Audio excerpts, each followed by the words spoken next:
Hi friends, welcome to our channel. Brahmamudi serial next ఎపిసోడ్లో ఏం జరగబోతోందో ఈ వీడియోలో చూసి తెలుసుకుందాం. కళ్యాణ్ని నిలదీసిన రాజ్ అసలేం జరిగింది అని తెలుసుకోవడానికి ఈ వీడియోని స్కిప్ చేయకుండా ఎండ్ వరకు చూసేయండి. కావ్య కళ్యాణ్తో మాట్లాడుతూ ఉంటుంది. అలా కావ్య కళ్యాణ్ని అప్పుని ఇష్టపడుతున్నారా కవిగారు అని ప్రశ్నిస్తుంది. అప్పుడు కళ్యాణ్ ఆశ్చర్యపోతాడు. అప్పుడు కావ్య, నాకు తెలుసు కవిగారు, మీరు అప్పుని కేవలం స్నేహితురాల్లాగానే భావిస్తున్నారని, కానీ మీ అన్నయ్య అది అర్థం చేసుకోవడం లేదు. ఆయన మీరు అప్పుని ప్రేమిస్తున్నారని భ్రమపడుతున్నారు. నాకు తెలుసు మీరు అప్పుని కేవలం స్నేహభావంతోనే చూస్తున్నారు అని. ఒక స్నేహితుడిగా అప్పు మంచి కోరుతున్నారని నేను అనుకుంటున్నాను. ఒకవేళ మీ అన్నయ్య అన్నట్లుగా మీరు అప్పుని ప్రేమిస్తున్నా కానీ నేను మీ పెళ్ళికి ఒప్పుకునేదాన్ని కాదు. ఎందుకంటే నేను నా తర్వాత మా అక్కని ఇంటికి తీసుకొచ్చినట్లుగా అప్పుని కూడా ఇంటికి తీసుకొస్తాను అని మీ అమ్మగారు, ఆ రుద్రాణి గారు నా పైన దుమ్మెత్తి పోస్తున్నారు. ఆ మాటలే నిజమవుతాయి. కనుక అలాంటి పని నేను అసలు చేయను కూడా అని అంటుంది. అప్పుడు కళ్యాణ్, వదిన, అలాంటి భావమేమీ నాకు లేదు, అలాంటి ఉద్దేశం కూడా నాలో లేదు, నేను అప్పుని ప్రేమించడం లేదు అని అంటాడు. అప్పుడు కావ్య, చాలు కవిగారు, ఈ ఒక్క మాట చాలు అని అంటోంది. మీ అన్నయ్య మీ గురించి తప్పుగా అనుకుంటున్నారని బాధపడకండి. మీ అన్నయ్యకి నేను చెప్తాను, మీరు కేవలం అప్పుని ఒక స్నేహితురాల్లాగానే చూస్తున్నారని నేను మీ అన్నయ్యకి చెబుతాను. మీరు నిశ్చింతగా ఉండండి అని చెప్పి అక్కడ నుంచి వెళ్ళిపోతుంది. కావ్య వెళ్ళిపోగానే కళ్యాణ్ బాధపడుతూ ఉంటాడు. సారీ వదిన, నేను మీకు అప్పుని ప్రేమిస్తున్నానని చెప్పలేకపోయాను. నేను చెప్పినా కానీ మీరు చాలా బాధపడతారు. అప్పు కూడా ఈ పెళ్లి చేసుకోవడానికి ఇష్టపడుతుంది. కనుక నేను అప్పుని కూడా బాధ పెట్టాలని అనుకోవడం లేదు. అప్పు సంతోషంగా ఉంటుంది అంటే నేను అప్పుని వదులుకోవడానికి కూడా సిద్ధంగా ఉన్నాను అని అనుకుంటూ ఉంటాడు.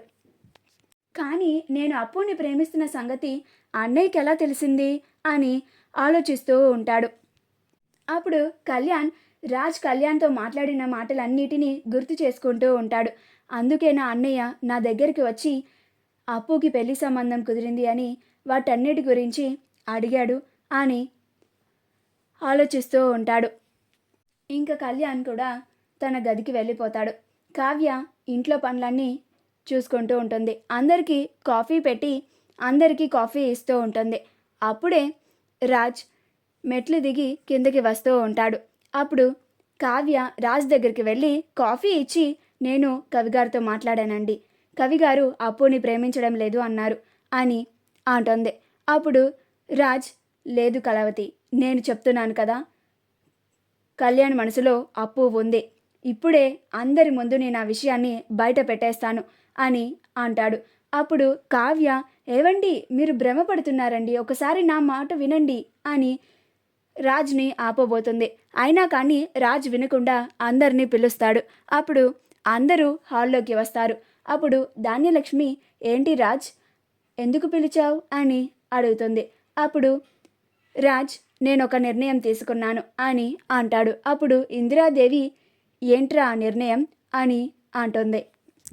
అప్పుడు రాజ్, నేను కళ్యాణ్ పెళ్లి గురించి ఒక నిర్ణయాన్ని తీసుకున్నాను అని అంటాడు. అప్పుడు ధాన్యలక్ష్మి, నేను నిన్న చెప్పిన సంబంధాన్నే కళ్యాణ్కి ఇచ్చి పెళ్లి చేద్దామని నువ్వు కూడా అనుకుంటున్నావా రాజ్ అని అంటుంది. అప్పుడు రాజ్, లేదు పిన్ని, కళ్యాణ్ మనసులో అప్పు ఉంది.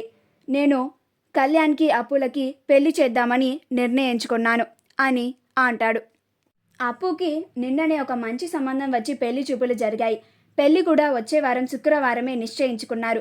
నేను వెంటనే ఈ విషయాన్ని అప్పు వాళ్ళ ఇంటికి వెళ్ళి వాళ్ళ అమ్మా నాన్నలతో మాట్లాడి కళ్యాణ్ అప్పులకు పెళ్లి చేయాలని అనుకుంటున్నాను. అందుకే మీ అందరితో చెప్పాలని పిలిచాను అని అంటాడు. అప్పుడు కావ్య, మీకు ఒకసారి చెప్తే అర్థం కాదా అండి అని అంటుంది.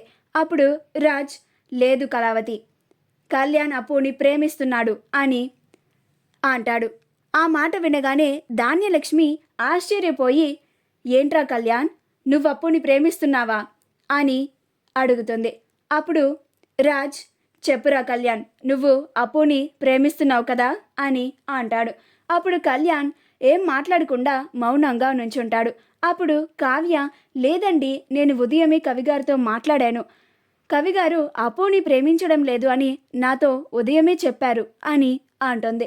అప్పుడు రాజ్, చూడు కళ్యాణ్, నువ్వు నీ మనసులో ఉన్న మాటని అందరి ముందు బయటపెట్టు, లేకపోతే జీవితాంతం నువ్వు బాధపడాల్సిన పరిస్థితి వస్తుంది అని అంటాడు. అప్పుడు ధాన్యలక్ష్మి, చెప్పురా కళ్యాణ్, నువ్వు కొత్తగా అప్పుని ప్రేమించడమేమిటి? అసలు నువ్వు అప్పుని ఒక స్నేహితురాల్లాగానే చూశాను అని మొన్నటి వరకు మాతో గొడవ పడ్డావు కదా, కొత్తగా ఈ ప్రేమించడమేంటిరా అని అంటుంది. అప్పుడు కళ్యాణ్ ఏం మాట్లాడకుండా మౌనంగా ఉంటాడు. అప్పుడు రుద్రాణి, ఏంటి కళ్యాణ్, నువ్వు అప్పుని ప్రేమిస్తున్నావా అని అంటుంది.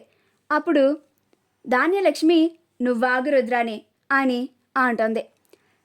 నువ్వు చెప్పు కళ్యాణ్ అని అంటుంది. అప్పుడు కళ్యాణ్, నేను అప్పునేమి ప్రేమించడం లేదమ్మా, మీరెవరూ కంగారు పడకండి అని అక్కడి నుంచి వెళ్ళిపోబోతాడు. నాకు కాస్త ప్రశాంతత కావాలి, నన్ను కాసేపు వదిలేయండి అని అక్కడి నుంచి వెళ్ళిపోబోతాడు. అప్పుడు రాజ్, ఆగురా కళ్యాణ్ అని కళ్యాణ్ని అడ్డుకుంటాడు. అప్పుడు కళ్యాణ్, ఏంటన్నయ్య అని అంటాడు. అప్పుడు రాజ్, నువ్వు నీ మనసులో ఉన్న మాటని అందరి ముందు బయట పెట్టి తీరాల్సిందే అని అంటాడు. అప్పుడు కళ్యాణ్, నేను నా మనసులో ఉన్న మాటనే అందరి ముందు చెప్పాను కదా అన్నయ్య అని అంటాడు. అప్పుడు రాజ్, లేదురా, నువ్వు అబద్ధం చెప్తున్నావు అని అంటాడు. అప్పుడు కళ్యాణ్, లేదన్నయ్య, నేను నిజమే చెప్పాను అని అంటాడు. అప్పుడు రాజ్ సూటిగా నా కళ్ళలోకి చూసి, నువ్వు అప్పుని ప్రేమించడం లేదు అని చెప్పురా అని అంటాడు. అప్పుడు కళ్యాణ్ రాజ్ కళ్ళలోకి చూడలేడు.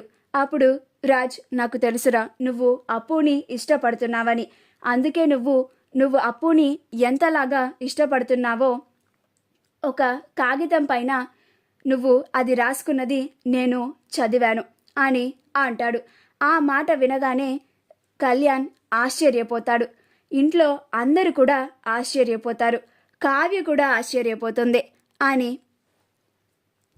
అప్పుడు రాజ్, ఇప్పుడు చెప్పురా కళ్యాణ్, నువ్వు అప్పుని ప్రేమించడం లేదా అని అంటాడు. నువ్వు ఈ ఇంట్లో ఎవ్వరికి భయపడాల్సిన అవసరం లేదు. ఎవరో మీ వదినను నన్ను మాటలు అంటారనో లేక వేరే వాళ్ళని బాధ పెడతానో అనో నువ్వు నీ మనసులో ఉన్న ప్రేమని చంపుకోకురా. నువ్వు ఆ పని చేస్తే జీవితాంతం బాధపడుతూ బతకాలి అని అంటాడు. మా వీడియో కనుక మీకు నచ్చినట్లయితే లైక్ చేయండి, షేర్ చేయండి, మా ఛానల్ని సబ్స్క్రైబ్ చేసుకోండి, పక్కనే ఉన్న బెల్ ఐకాన్ని క్లిక్ చేయడం మాత్రం మర్చిపోకండి.